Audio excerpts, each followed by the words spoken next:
So the bracing sequence is basically your all-purpose tool to fix bad postural faults and to avoid injury to your body.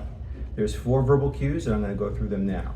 The first one is to screw your feet into the floor. That creates tension in the hips. So I'm literally trying to kind of screw my foot into the floor like I'm pushing the floor apart, okay? By having gluteal tension, it helps to stabilize your low back and your knee and your ankle. All right, so that's number 1, is just kind of pushing outwards against the floor. Number 2 is having a neutral spine. Here's flexion, here's extension. To find the neutral spine, we want to put our hands on our hips and you'll do a couple of tucks until you find the middle of that. And if you don't feel comfortable doing that in public, think about your hips, your pelvis is a bowl of water. Don't let it pour out the front like you're hyperextending, and don't let it pour out the back like you're slouching.